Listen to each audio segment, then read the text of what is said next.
ABEFOCD. I reviewed Dishonored 2.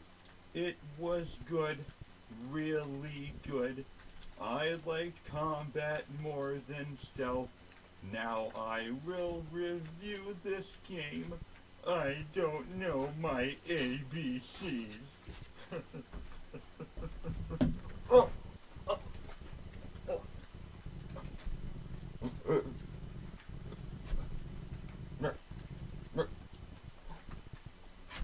Hey, let go of my twin brother! Get him! Get him!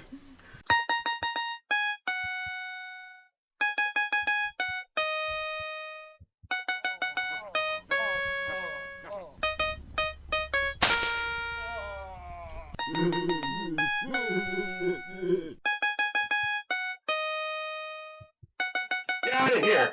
Get out of here! Get out!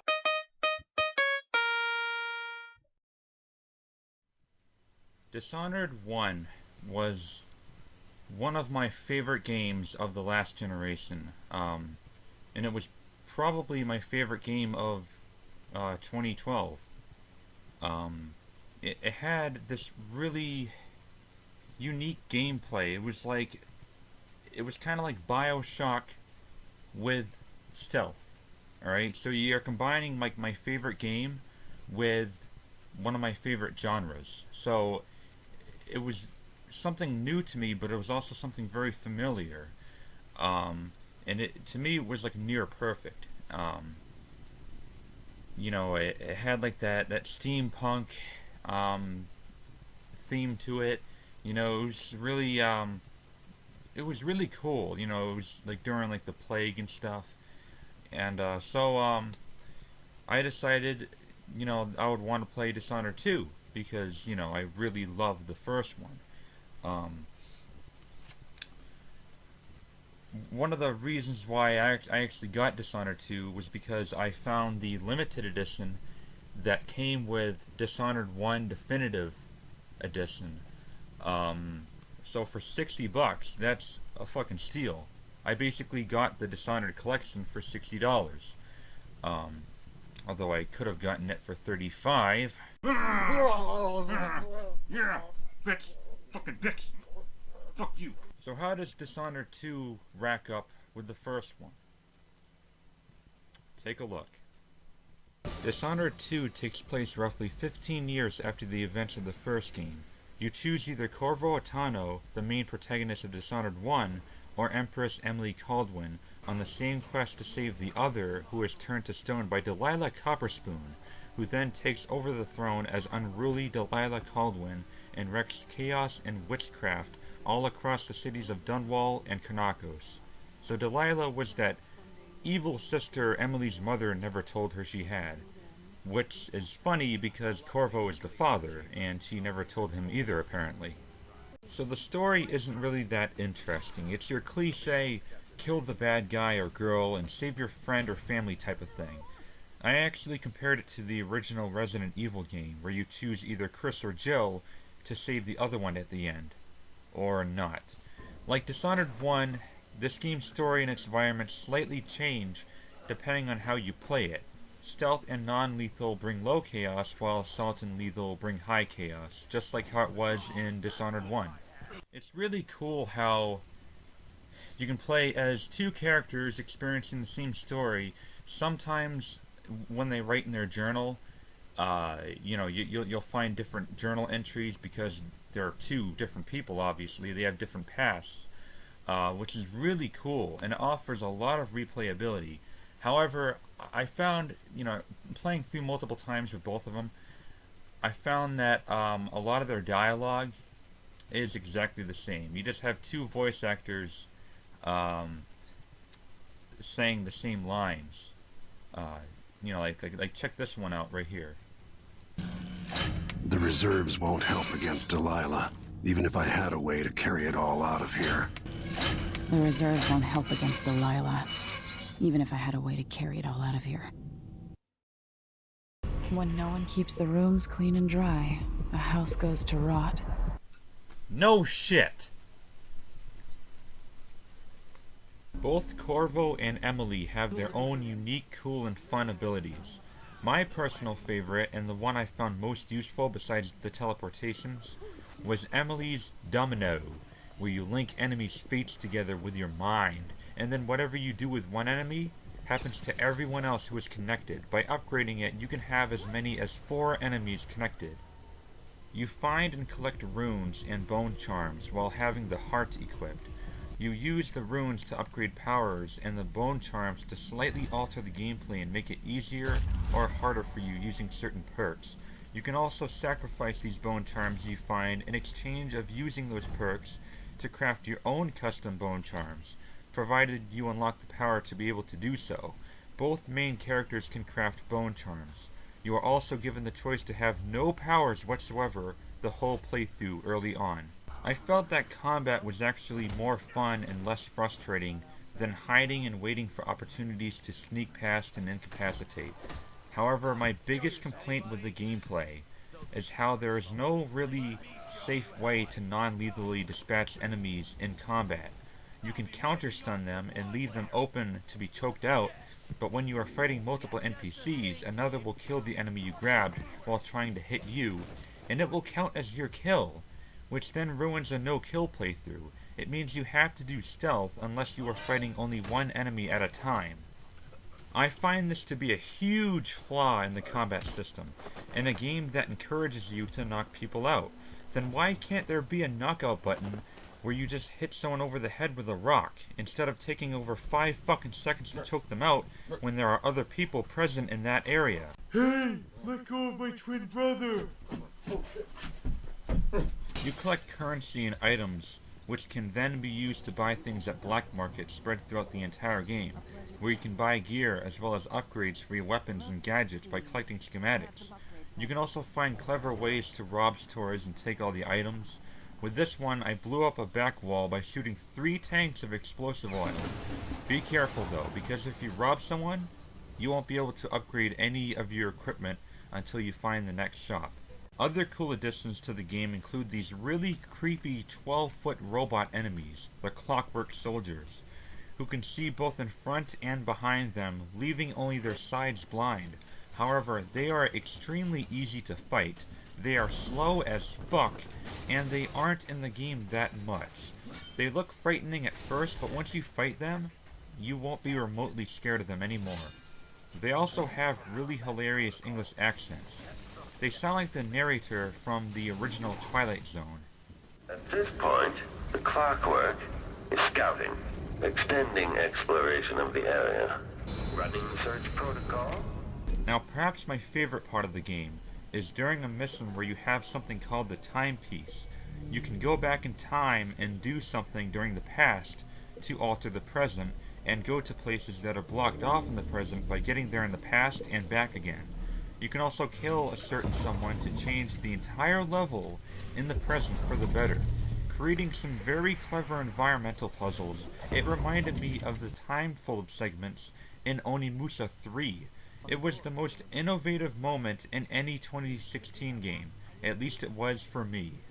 Man, I loved that part of the game, the timepiece part, where you open the thing up and you can see like the reflection of like what is there in the past and present, and it just it hurt me when I left that mansion, when I left that mission, and it was like the best part of the whole thing for me.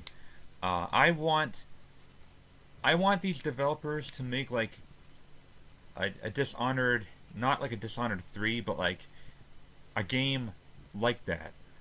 We spend like 4 or 5 hours. You can have it be like a $14, $15, arcade game or something on PSN or Xbox Live, and you play it for like 5 hours, and it's like this 5-hour long puzzle game where you do just that. You alter the present by changing the past and shit like that. I love that. It kind of reminded me of like Portal too, in a way. And I want more of that. I want more of that experience. And it was great, but it was so short. I only got it for like half an hour. I want more of that gameplay. So hopefully Arcane Studios will make something like that. Hopefully they won't forget about that. That was a really, really cool and intuitive idea. Is the timepiece part of the game. I'm a bit disappointed that the graphics aren't that much better from the first game that came out 4 years ago. Maybe it was made to look that way on purpose, kinda cartoonish.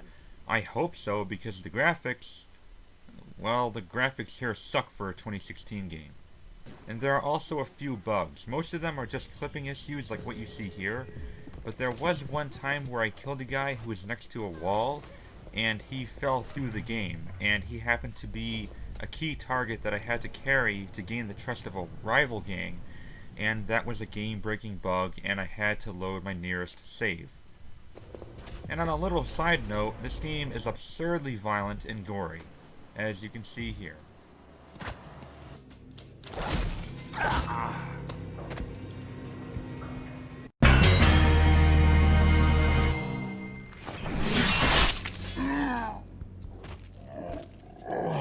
Fatality. Most critics will tell you that you should play the game twice, once with Corvo and the other with Emily. In my personal opinion, you shouldn't only play it once, not once, not twice, but 3 times. You should play it 3 times. Once with Corvo, once with Emily, and once with no superpowers with either of those 2 characters. 3 times. I played through this game 3 times. The first playthrough, I didn't know what the fuck I was doing. It was mostly stealth and all no kills, and it took me like 17 hours or something. My other 2 playthroughs only took me 6 hours each. So yeah, I obviously knew where everything was, and it was easier to sneak past people and whatnot. So yeah. So I feel like overall, at the end of the day, it is kind of like more of the same Dishonored 1. It's not really, they didn't really improve anything that was wrong with Dishonored 1, kind of like how Dark Souls 3 didn't really improve much, that the other 2 Dark Souls kind of suffered from. But in this one, they did add some really cool things that I just mentioned before, and overall, I think I like Dishonored 1 more still, because it was longer. The story was a lot longer, I think. But Dishonored 2 definitely has more replay value thanks to those 2 characters that you play as. Now, the game offers 3 playthrough slots, but I feel like it would have been nicer if they had just given you save slots across all your playthroughs instead. Because it's not like there's a mission select anyway, so I feel like there's no point in having like playthrough saves and then only being able to have 3 playthroughs on your profile. I feel like Deus Ex Mankind Divided did it right, because that had no mission select, obviously. So, you had all your saves. You could jump to a different save that's on a completely different playthrough. So, I actually prefer that, kind of like the more old school saves, as opposed to this whole playthrough crap, like, why should you separate your saves by playthroughs, you know what I'm saying? So yeah. Now when you play this game, you shouldn't kind of like force yourself to do a certain thing, because you obviously won't know where anything is. It's your first time. When I first played through this game, my 17-hour playthrough, I didn't really feel like I was enjoying it as much as I did, because I kept trying to force myself into not killing anyone, which I actually did succeed in my first playthrough, not killing anyone, but it was annoying as hell because of that whole combat non-lethal situation. It made me load my game so many times, and also, not getting spotted, which I did get spotted quite a few times on my first playthrough. But yeah, man, I forced myself, and I probably shouldn't have, because, I didn't know I was going to play through 3 times up until this point. So, yeah, when you play through, just kind of go with the flow. Like, if you get spotted, don't think much of it. Okay, fine, I fucked up, I got spotted. Time to try out the combat, Don't Don't be like, oh shit, I got spotted, load my game. Because first of all, the load times are way too fucking long. They got to patch those load times. And second, it's just very unnatural to restrict yourself of what you can do in the game, because you can do so much. And if you feel like you're fucking up, just kind of go with the flow, you know. It's your first playthrough. If you have to do high chaos, you know, killing people and having fun, you really should do it that way first, and then have future playthroughs for like lower chaos and no alarms and stuff like that. Because then you get a nice layout. You know where everything is. It'll be way easier for you. So don't do what I did and force yourself to do only a few things or restrict yourself to stealth, because the game is both. It's a stealth game and it's an action game. So yeah. My final score for Dishonored 2, and it's kind of a hard one because I do want to give it a higher score because it does so many things right, but it does quite a few things really wrong, or at least at the moment. My final score for Dishonored 2, as of right now, would have to be an 8.5 out of 10. 8.5. Almost a 9. Almost a 9. I would give it a 9 after they patch some things, like the load times and the physics and clipping glitches and stuff like that. Then it would be a 9. It would scrape it at a 9. But 8.5 as of right now. And yeah. Now, I know stealth is kind of a niche genre.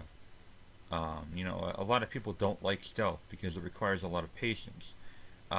Despite it being a truly great game, I only recommend it to people who liked Dishonored 1.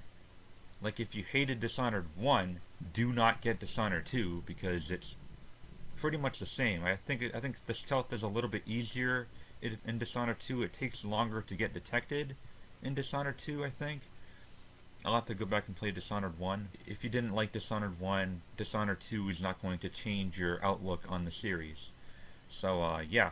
I love Dishonored 1, and I really like Dishonored 2. I'm almost in love with Dishonored 2, but not quite. Yeah. Anyway, guys, I think that's it. Yeah. I don't know what else is planned on my channel, but, you'll have to wait and see. I might not have another video until Christmas time.